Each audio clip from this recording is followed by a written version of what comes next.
काय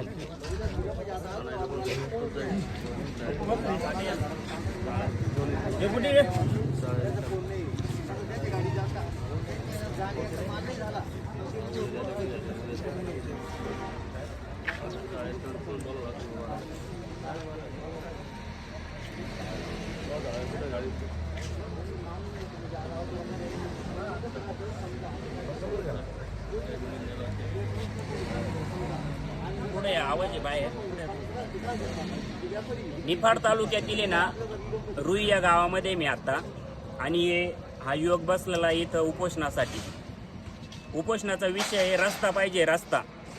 रस्त्यासाठी उपोषणाला बसला आहे. विधानसभेची निवडणूक लागली त्यावेळेस आमदार साहेबांनी आश्वासन दिलं. आश्वासनने म्हणजे कामच चालू केलं होतं. निवडणुकीचा प्रचार चालू असताना तोंडावरतीच त्यांनी ते कामच चालू केलं होतं त्या रस्त्याचं. आणि एकदा निवडून आले तर आता निवडून आले त्या रस्त्याचा विषयच थांबला. आणि आता मग मागणी, आता हे जे तरुण असतात ना, भाव स्वच्छ यांचा मागणी निर्मळे, त्यांना अंतकरणापासून वाटतं आम्हाला शब्द दिलाय ना, आम्हाला फसवणूक झाली, आम्हाला फसवलंय. तर त्याच्यासाठी ना ही उद्विग्न झालेली ही जनता आहे ना, ही मग सरते शेवटी काय मरणाचाच पर्याय बसली उपोषणाला. आज उपोषणाचा 3रा दिवस आहे. 3 दिवस झाले खाल्लं, पोटात काही अन्न नाहीये आणि बसलेलं तळतळ करताय. आता कोण कोण आलं, काय आलं, इथं कोणते अधिकारी आले, कॉन्ट्रॅक्टर काय आले, त्यांनी शब्द काय दिला, आम्हाला तुमच्याकडे माणूस पाहिजे. काय घडलं आम्हाला सांगायला, कोण आलं ते सांगायला. कोण आलं?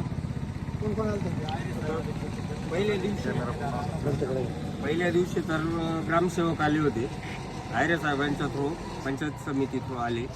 त्यांनी त्यांच्या पद्धतीने की रस्ता कुठलाही मंजूर नाही आहे म्हणून माहिती दिली. त्यानंतर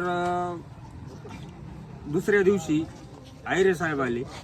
आयरे साहेबांनी आम्ही प्रस्ताव दिला मंजुरीसाठी, याव केलं असं उत्तरं दिले.